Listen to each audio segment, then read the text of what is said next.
Hi guys, this is Daryl at Inda-Gro. Thanks for joining us. Today I'm here with Colle Davis. Colle is with Portable Farms Ltd. It's an aquaponic gardening system like we've never seen before. Colle's using us for supplemental lighting. If you look to your left here, it is one of our Inda-Gro Pro 420's daylight harvesters. And Colle's system, which I'll explain in a little bit, is a commercial style aquaponic garden that is designed for the larger urban gardener. As you've seen in our previous videos, we have our master sensor here, which is deciding when enough light's hitting this sensor, it'll shut off 1 or 100 lights or more. It's unlimited. The light itself then will tailor itself to the light levels based on the sun's hitting the back of the fixture. So we have a 12-hour photo period right now.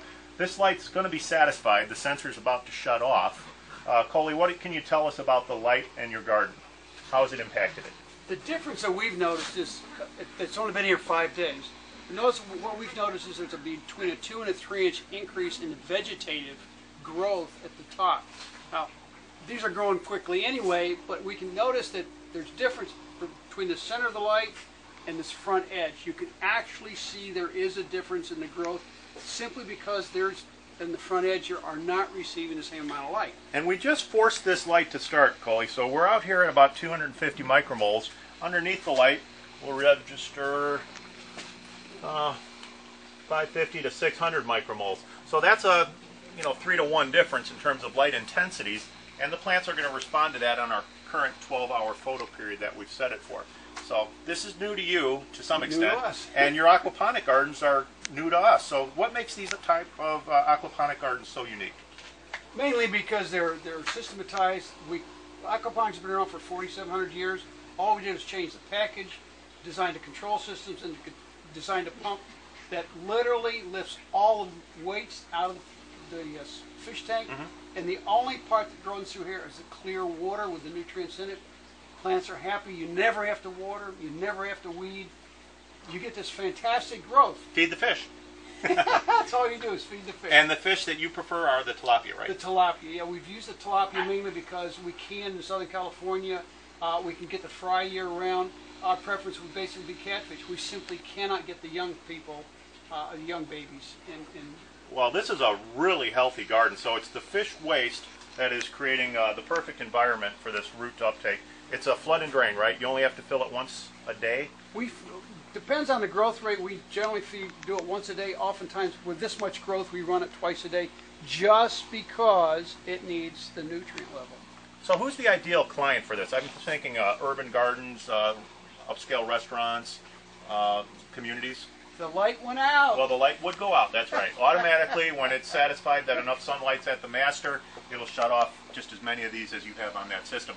By the way, we work those main controllers out to cover daily lighting intervals for specific crop types. Oh, so if your crop type needs 30 moles per day, then that one master sensor will supply all of the crops in the greenhouse for that particular DLI. Excellent. But I'm sorry to interrupt you. So your tilapia is your favorite fish. Right, and our main target, our client, is the commercial grower, who would be, in most cases, is either a chef who owns a couple of restaurants, or someone who has an inn with high-end restaurants, resort hotels, that type of restaurant, or prisons, but they're also good for prisons. Well, there's another reason to get arrested, I guess. Now, the best plants, I've seen all the leafy greens in here. Colle, why don't you show us a little bit about what you're doing here? I see flowering tomatoes. In our situation, what we do is we keep the flowering plants in their own tray. The leafy plants are in one tray, the flowering plants in another, because the pH is slightly different between the two.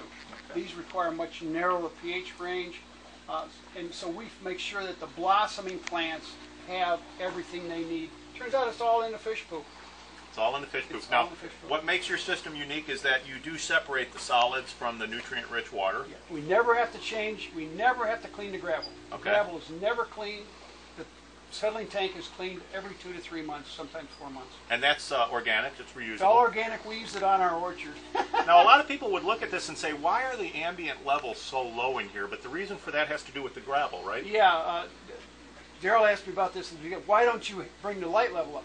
It makes the gravel too hot. And if the gravel's hot, it burns the plants. Literally, they will not grow in hot gravel. we have to have it a little shadier in here. Okay. But as you can see, They're very happy. It doesn't seem to affect the plants much. What's nice about this type of system, it can go anywhere in the world. You sell Anywhere in the worldwide. world. And you're climatically controlled based on the environment. If it's in the desert, you want to reduce the temperatures, or conversely, if it's in Finland, you would want to raise the temperatures. It's much easier to raise the temperature inside of a building than it is to cool it off. Cooling it off takes a huge amount of electricity. I'll give a shout out to your website. Let our listeners know where they can find out more about you. We'll go to portablefarm.com/farm, or just type in Portable Farms in the search engine and you'll show up right away. Thank you so much for introducing us to our viewers, and Thanks for stopping in, guys.